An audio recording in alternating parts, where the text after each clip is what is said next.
Real quick, coming off a bye week, excited for the opportunities coming this Saturday night. Excited Fox is here to represent, or us on Fox, I guess, national TV. So a great opportunity for our football team and our players. We have a lot of young players that have not experienced that, so it should be exciting for them.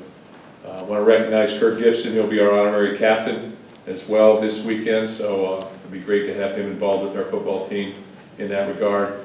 And I'll take some questions. I think that's the best way right now. We've had a week off.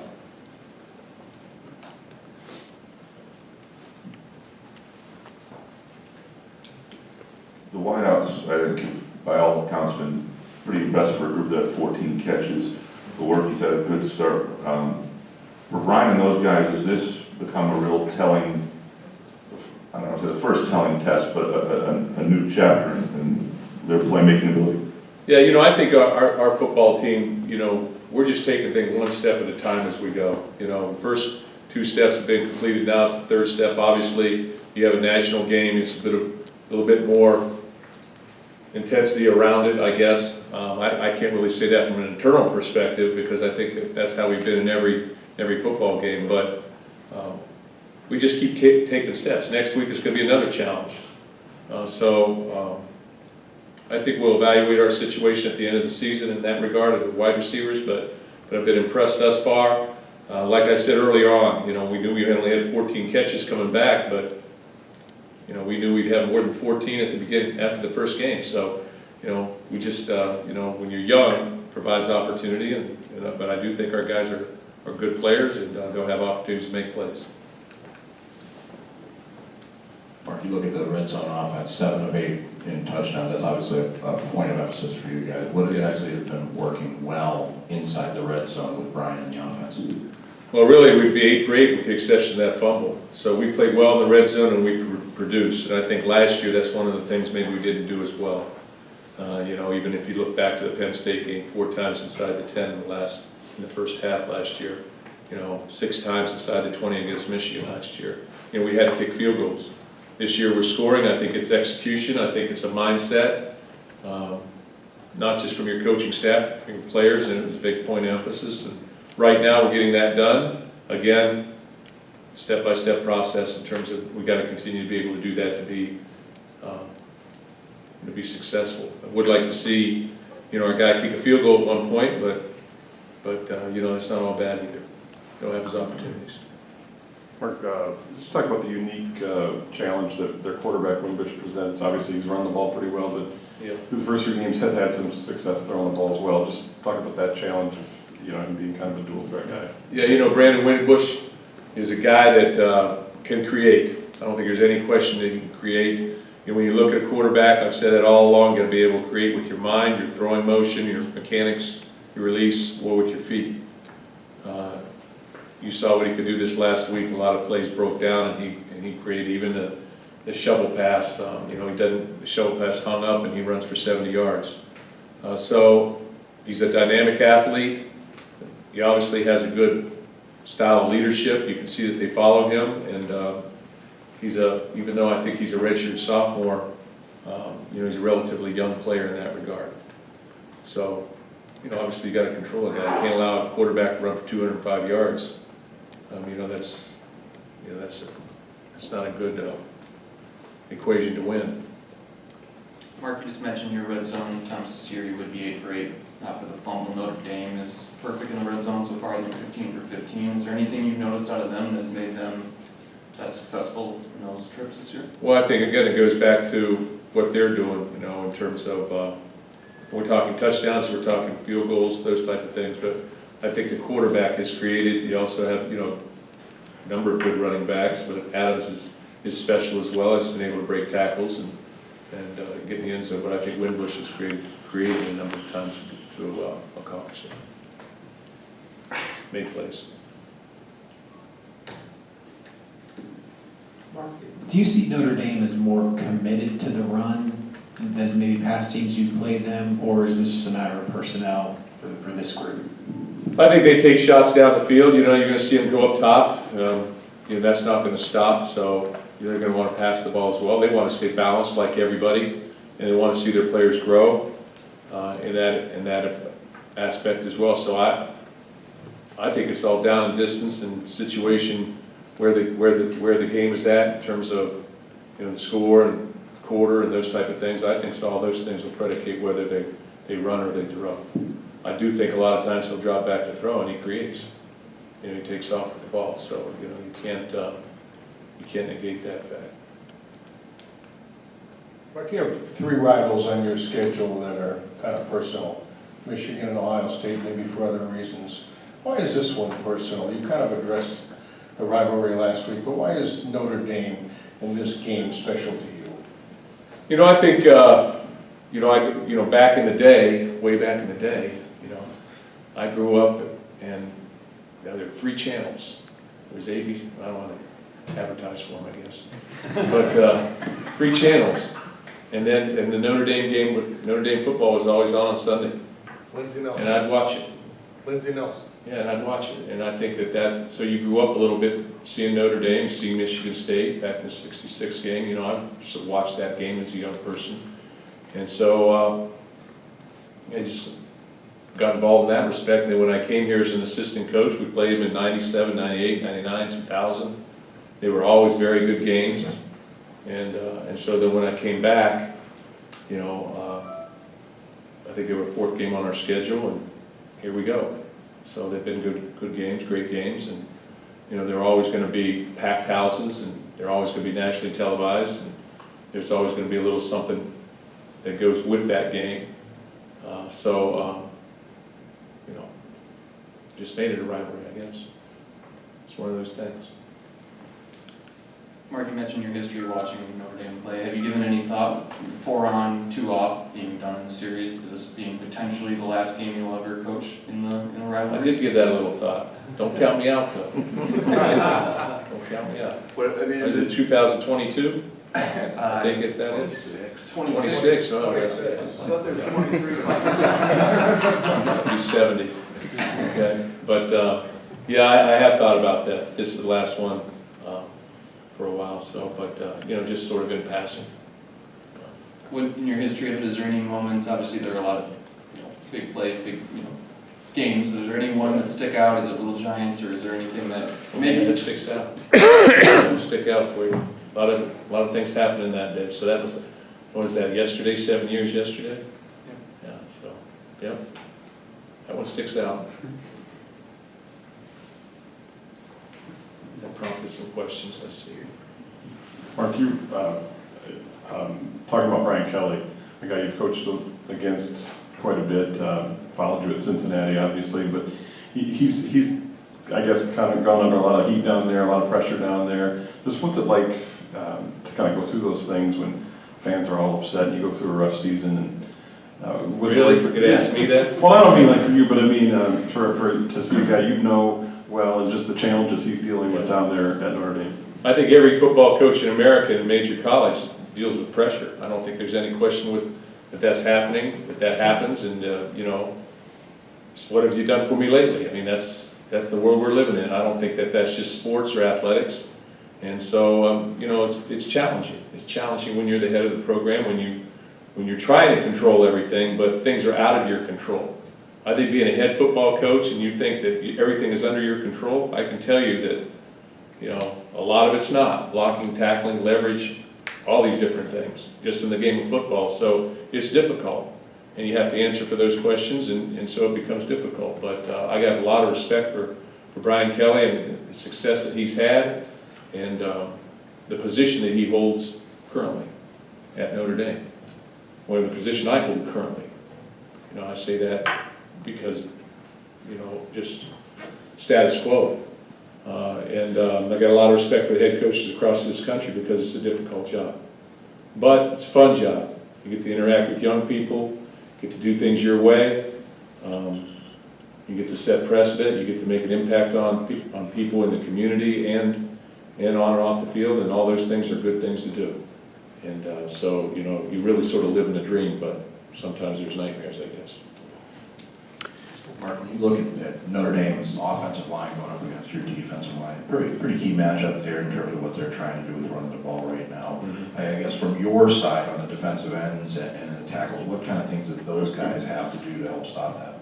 Well, you know, they're a big inside zone team, or they're zone team, or so they're staying flat. You gotta continue to do what we've done against the other teams. We gotta play square and win up front and, you know, not get turned sideways.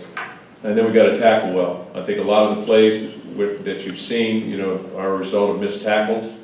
You know, somebody's gonna have an opportunity to tackle a guy, you know, but if you run through tackles, you know, and you become your own blocker in some regards, you know, good things happen or negative things happen for the defense. So I think we have to tackle well in the perimeter, leverage it, and play square up front, you know, win at the point of attack.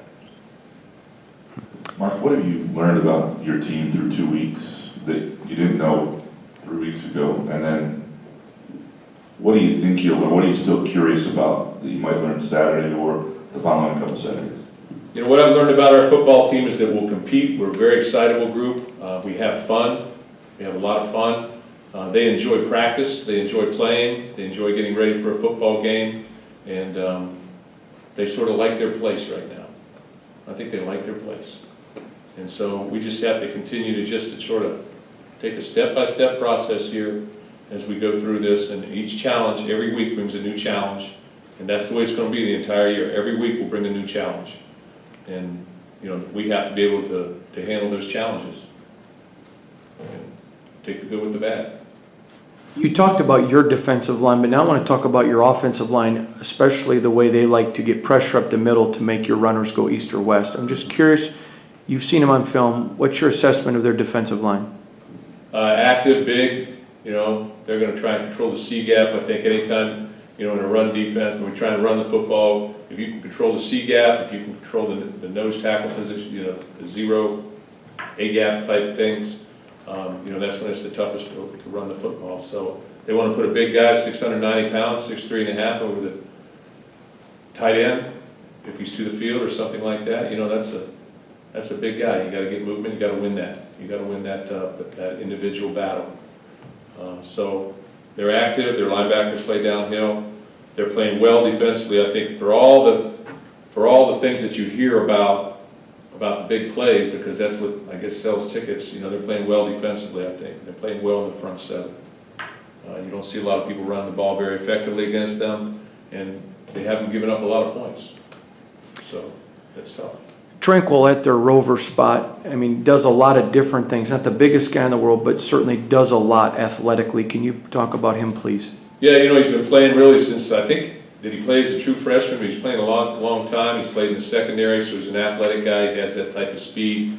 He's gotten bigger, and so he sort of plays what we would call the star linebacker here. So it's a guy that's an adjuster, plays out in space a lot, and he'll have to come in the box in certain formations. But he's active, he's tough, just like his brother. He's a tough guy, plays with high energy, and just try and make plays. Coach in the back here. You mentioned in the opening statements about a young team, the national spotlight, getting those guys that kind of exposure and that kind of experience. How does a coming out of a bye week help you prepare that versus if it was a quicker turnaround without that? Well, we're ahead in terms of our preparation. I think that's one of the things. I think we are ahead in that preparation now. As game time approaches, they catch up. But I do think that we're ahead so that we can, so as a younger football team, we can sort of sit there and say, okay, here, this is what we have to do. So they understand their challenge. They've looked at that challenge for a week and a half now, if it's this being Tuesday, or a little over a week plus. And so I just think that they're looking forward to this opportunity, this moment. You know, they've had a couple weeks to do this. Again, what I've tried to do is say, divide our season up in sort of phases. And, you know, this is sort of the second phase, last non-conference game. And so here we are. Let's see if we can go 3-0. Most teams or athletes might use a bye week for rest or relaxation, but some of your guys going down to Houston, how does that make you feel as a coach?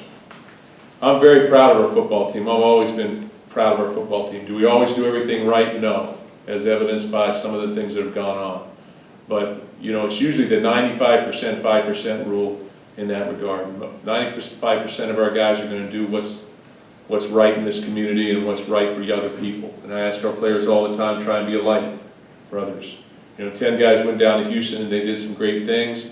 Other people went home and saw their high school play or or spends time with people back home.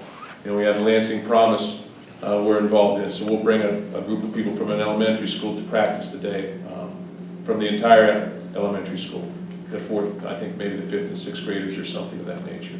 So they have an opportunity to, again, spend some time to make a difference in people's lives, and I think that's what we're all called to do. Our guys do a great job with that, not just our football team, but our entire athletic department, and we'll keep doing that.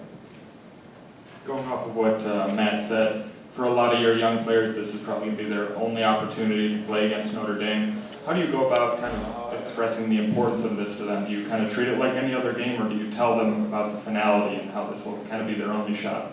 No, this is just another game in that regard. This is the next challenge. There are going to be other big challenges that they're going to be able to look forward to throughout their football careers playing here. So that's the kind of place Michigan State is. That's the kind of place Notre Dame is. You're always going to have a big game, the next big game, so there's no finality in that. I just think that we need to embrace the rivalry, embrace what's going on, and have fun. As much as anything, I want our guys when they leave when they enter that stadium, that they look around and they understand that this is a life moment. Every opportunity to play in Spartan Stadium is a life moment. Enjoy it. Play as hard as you can. Play with great toughness, and execute. Mark, it's only 2 games, but you've been with this group since the spring, so it's kind of been a long time. I don't know if you've ever had a younger team. No, I don't think we have. Do you feel like they're kind of growing up? Yeah, young teams are nice because, as you get into it, you have, let's say that we play 10 freshmen. Those 10 freshmen are going to be very near sophomores with a lot of experience at the end of this year, but yet still have 3 years to play. So I go back to 2010, our entire second unit on defense were freshmen. But, that team inevitably grew up fast in 10, 11, stepped back in 12, but had a big year in 13. So I think it's good in that respect, but, if we had an older team, I'd be talking about that, but that's good too. So you sort of embrace what you have, but I like our guys, the way they carry themselves, the way they compete every day, the way they come to practice, and how they handle their business thus far. We're kind of revisiting with Kirk Gibson. He was your contemporary as a player. I guess, what did you know about him then? And how much did you, know his football success at that point? Not a lot because, I think of it, the late 70s, I was playing down south and he was up here, and so there was sort of, I didn't know what was going on up here. But I think that I've learned about him over the course of time just as an athlete, then, baseball manager certainly, and then as I got to know him personally. But I don't think there's any question that as a Major League Baseball player, everybody knew who he was. And the success that he had and the things that he was able to accomplish in that regard. And I knew that he had played football and was a great player at Michigan State. But, that was a little bit after he was, already going on. I knew that he was successful. I knew that was the case. And he was an outstanding player here, a wide receiver and that type of thing, a big play guy. But I learned a little bit more as I came. Very good. We'll close it down. Oh, yeah, I know. Sorry. Mark, this is a major game as far as a bunch of recruits that are coming in, and I'm curious, for those that can't, do you encourage them, hey, get on the TV, watch the atmosphere, look at it, because certainly under the lights, striped, it can be pretty impressive. Do you use the television as much? Yeah, we're always talking to the people that we're allowed to talk to right now, and talking to them about that, if you can't be here, but to be honest with you, a lot of them aren't going to be here. It just sort of shows the environment. It'll show and detail our environment here, our game environment, and it should be a great opportunity for our young people to watch Michigan State. Thanks. Go Green.